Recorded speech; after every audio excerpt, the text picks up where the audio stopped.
Hello दोस्तों, मैं Bimlesh sir आपके अपने YouTube channel Bimlesh sir tricky पर आप लोगों का बहुत स्वागत करता हूं। आप लोग अभी हमारे YouTube channel Bimlesh sir tricky को सब्सक्राइब नहीं किए हैं तो सब्सक्राइब कर लीजिए, प्लीज़ आपसे निवेदन है। और सब्सक्राइब करते वक्त आप बेल आइकन वाली घंटी के बटन को ज़रूर दबाइएगा, जिससे मेरे द्वारा बनाए गए प्रत्येक वीडियो का नोटिफिकेशन आप तक पहुंच सके और मैं आपके प्रत्येक वनडे एग्जाम के लिए जो एक दिवसीय परीक्षा होता है मैं उसके लिए सहायक बन सकूं। जैसा कि आप लोग जानते हैं कि जो हमारा YouTube चैनल है मात्र ट्रिक के ही दम पर चलती है और मात्र इस पर ट्रिक ही पढ़ाया जाता है। ट्रिक वो भी ऐसा नहीं पढ़ाया जाता है जो आपको कहीं से बनाया जाता हो, ऐसी ट्रिक बनाई जाती है जिस टॉपिक पे पढ़ना हो उसी के नाम पे ट्रिकें बनाई जाती हैं। उसी कड़ी में आज हम लोग बौद्ध धर्म पढ़ेंगे। कौन धर्म पढ़ेंगे? बौद्ध धर्म पढ़ेंगे। प्यारे मित्रों, आप लोगों को अगर वीडियो अच्छा लगे तो आप लोग कमेंट करके बताइएगा। यदि वीडियो में कोई त्रुटि अगर मेरे से हो जाए तो आप वो भी कमेंट करके बताइएगा। आइए हम लोग बौद्ध धर्म को पढ़ते हैं। बौद्ध धर्म के जो संस्थापक थे, जो बौद्ध धर्म के संस्थापक थे, उनका नाम था गौतम बुद्ध। क्या नाम था? गौतम बुद्ध नाम था। जिसको गौतम बुद्ध पता होगा वो बौद्ध धर्म से आने वाले की कोई भी क्वेश्चन होगा वह कर ले जाएगा। प्यारे मित्रों, इसमें मैंने कोई भी क्वेश्चन इंपॉर्टेंट नहीं छोड़ा है जो आपके एग्जामों में आता हो और मेरे से छूट गया हो। इसलिए आप लोग वीडियो को स्किप मत करिएगा, ध्यान से देखिएगा, कॉपी पेन लेके बैठिएगा। जो आपको नहीं आ रहा हो आप नोट कर लीजिएगा। आइए हम लोग बात करते हैं गौतम बुद्ध पर। किस पे बात करते हैं? गौतम बुद्ध पर। गौतम बुद्ध में ग से याद हम लोग रखेंगे गौतम बुद्ध। गौतम बुद्ध का जन्म 563 ईसा पूर्व में 563 ईसा पूर्व में लुम्बिनी में हुआ था। कहां हुआ था? 563 ईसा पूर्व लुम्बिनी में गौतम बुद्ध का जन्म हुआ था। आप ये चीज याद रखेंगे। गौतम बुद्ध का लालन पालन उनकी मौसी की थी और शाक्य कुल में हुआ था। किस कुल में? शाक्य कुल में। ये चीज याद रखेंगे। इस शाक्य राजकुमार थे। ठीक है प्यारे मित्रों, ग से हम याद रखेंगे गौतम बुद्ध 563 ईसा पूर्व में लुम्बिनी में पैदा हुए थे। देखिए यहां सन इंपॉर्टेंट है और कहां पैदा हुए थे? लुम्बिनी। दो क्वेश्चन यहां से इंपॉर्टेंट हो जाता है। तो लुम्बिनी में पैदा हुए थे 563 ईसा पूर्व में। इनका लालन पालन, इनकी धाय मां अर्थात इनकी मां के मर जाने के बाद इनके पिता अर्थात शुद्रोधन की शादी इनकी मौसी के साथ हो जाता है और मौसी इनकी लालन पालन करती हैं, जिनका नाम था गौतमी। क्या नाम था? गौतमी। अब मम्मी का नाम था माया देवी। इनके मम्मी का नाम क्या था? माया देवी। और पिता का नाम था शुद्रोधन। क्या नाम था? शुद्रोधन। ये चीज याद रखेंगे आप। पिता का नाम था शुद्रोधन, माया का नाम मम्मी का नाम था माया देवी और मौसी का नाम था गौतमी। जहां दो चीजें छूट गया है, शायद आप लोग लिख लीजिए, कॉपी पेन लिए हैं। पत्नी का नाम था यशोधरा। क्या नाम था? यशोधरा। और इनके पुत्र का नाम था राहुल। क्या नाम था? राहुल।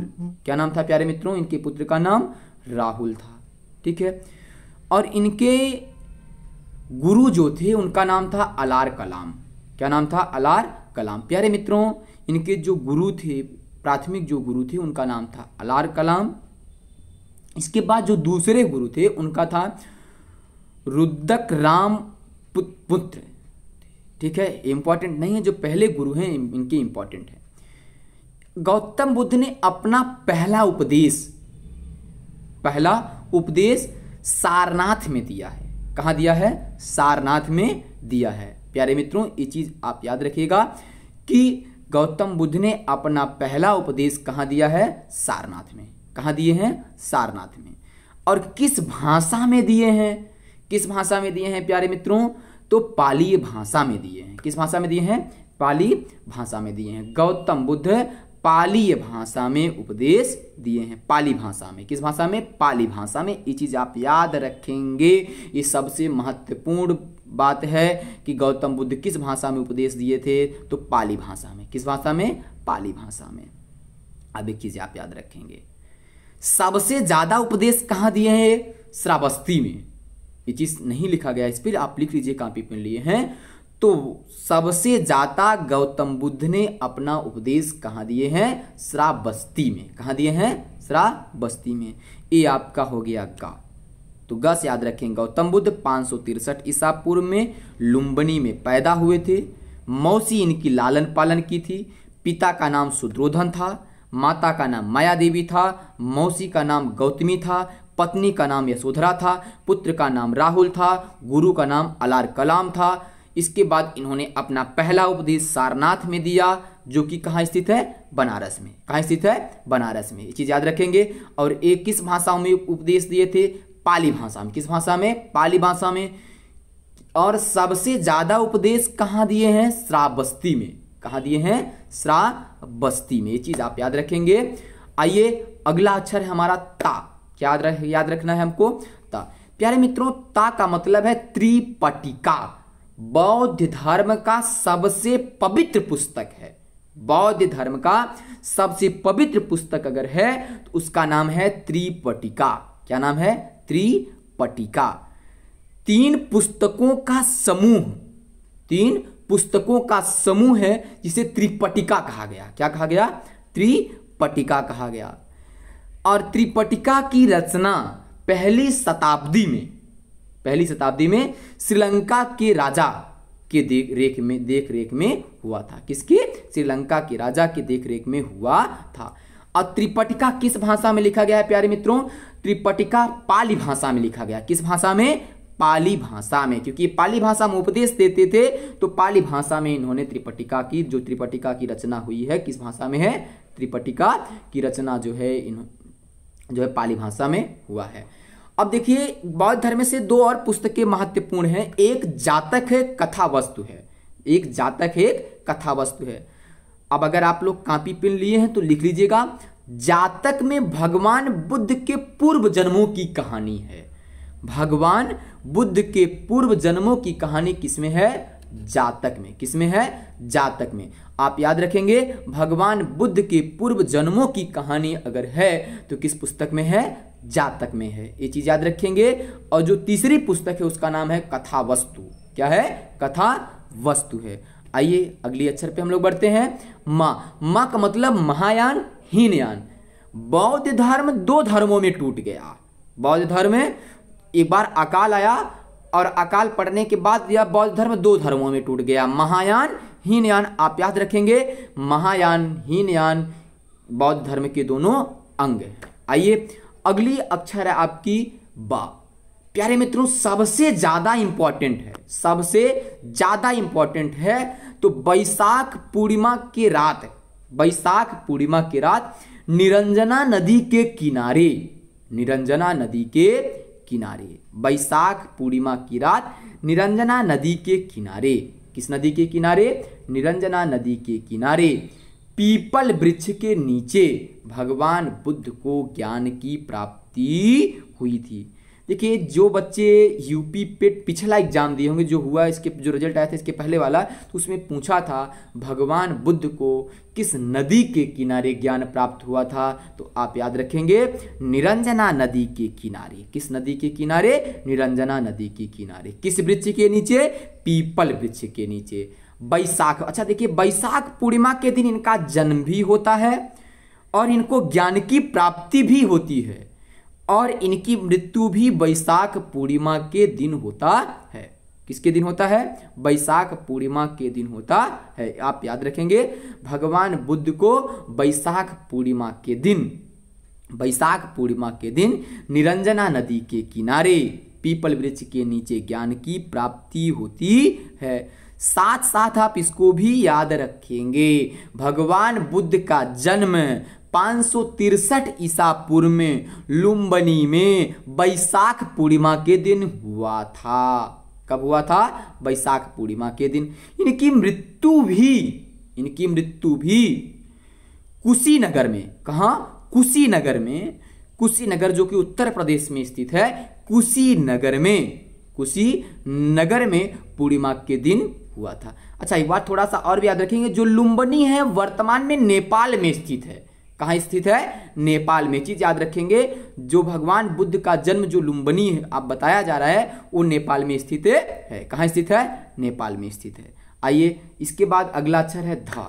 भगवान बुद्ध के 3 रत्न थे, वो जो तीनों रत्न थे उनका नाम था बुद्धम शरणम गच्छामि, धम्मम शरणम गच्छामि, संघम शरणम गच्छामि। बुद्ध की शरण में जाना चाहिए, संघ की शरण में जाना चाहिए, धम्म की शरण में जाना चाहिए। भगवान बुद्ध के 3 रत्न थे, बुद्ध, धम्म, संघ। अगला अक्षर है आपके पास द। इन भगवान बुद्ध ने बताया तृष्णा ही दुख का कारण है। तृष्णा ही दुख का कारण है। तृष्णा ही दुख का कारण है। दोस्तों, अभी तक हमारे YouTube चैनल को आप लोग सब्सक्राइब नहीं किए हैं तो सब्सक्राइब कर लीजिए। आइए हम लोग बौद्ध संगीत पढ़ते हैं। क्या पढ़ते हैं? बौद्ध संगीत पढ़ते हैं। देखिए, बौद्ध संगीत बहुत ही महत्वपूर्ण है। ठीक है, बौद्ध संगीत बहुत ही महत्वपूर्ण है। कुल मिलाकर के 4 बौद्ध संगीत हुए थे। कितने? 4 बौद्ध संगीत हुए थे। आप याद रखेंगे प्यारे मित्रों, 4 बौद्ध संगीत हुए थे, जो कि बहुत ही इंपॉर्टेंट है। अच्छा, किस स्थान पे हुए थे, किस राजा के समय में हुआ था, ये इंपॉर्टेंट है। आइए देखिए, आजकल अशोक का, यहां से यहां तक क्रम से राजाओं का नाम है। जो पहला बौद्ध संगीत हुआ है, ये दूसरा बौद्ध संगीत हुआ है, तीसरा बौद्ध संगीत हुआ है, चौथा बौद्ध संगीत हुआ है। किस स्थान पे हुआ है? तो आप र से पहला है, व से आप देखिए यहां पहला है, ये दूसरा है, ये तीसरा है, ये चौथा है। ये आप याद रखेंगे, ये चौथा है। ठीक है, आप याद रखेंगे प्यारे मित्रों। अ से अजात शत्रु। पहला बौद्ध संगीत अजात शत्रु के शासन काल में कहां हुआ है? राजगीर में। कहां हुआ है? राजगीर में। आप याद रखेंगे प्यारे मित्रों, अजात शत्रु पहले, ठीक है, पहली जो है पहली बौद्ध संगीत अजात शत्रु के शासनकाल में राजगीर में हुआ है। कहां हुआ है? राजगीर में हुआ है। जो दूसरी बौद्ध संगीत है कलाशोक के शासनकाल में कहां हुआ है? वैशाली में। कहां का राजा था ये? वैशाली का राजा था। ठीक है, आप याद रखेंगे। अशोक, तीसरी बौद्ध संगीत किसके शासनकाल में हुआ है? अशोक के शासनकाल में। किसके शासनकाल में? अशोक के शासनकाल में। कहां हुआ है? पाटलिपुत्र में। कहां हुआ है? पाटलिपुत्र में। आप याद रखेंगे प्यारे मित्रों, जो तीसरा बौद्ध संगीत है मौर्य वंश के सबसे शक्तिशाली शासक सम्राट अशोक के शासनकाल में पाटलिपुत्र में हुआ है। ठीक है, आइए अगली जो बात है, चौथी बौद्ध संगीत का याद रखेंगे हम लोग, कनिष्क, जो कि गुप्त वंश का शासक था। किस वंश का शासक था? जो कि गुप्त वंश का शासक था।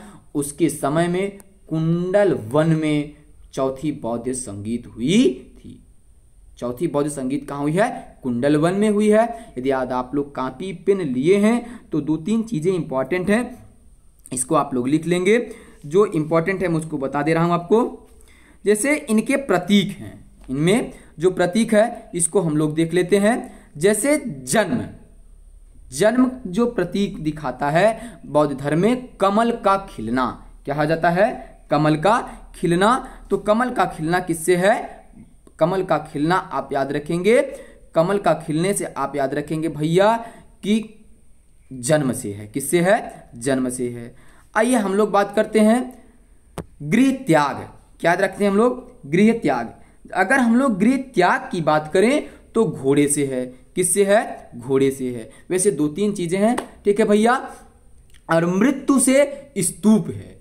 क्या है? मृत्यु से स्तूप है। दोस्तों, यदि हमारा वीडियो आप लोगों को अच्छा लगा हो तो आप लोग बेहिचक अपने मित्रों के पास भेजिए और मेरे आने उनसे बोलिए कि मैं जो वीडियो बनाता हूं आपको किसी YouTube चैनल पर नहीं मिलता है। और देखिए, यदि वीडियो आप लोगों को अच्छा लगा हो, आप लोग कमेंट करके बताएंगे। जब आप लोग कमेंट करते हैं वो हमारे लिए ऊर्जा का काम करता है और हमें प्रत्येक और नए वीडियो बनाने के लिए क्या करता है, प्रोत्साहित करता है। क्या करता है, प्रोत्साहित करता है। ठीक है, आइए हम लोग अगले वीडियो में मिलेंगे अगले धर्म के साथ। जो अगला धर्म होगा अगली वीडियो में मिलेगा। आइए हम लोग देखते हैं।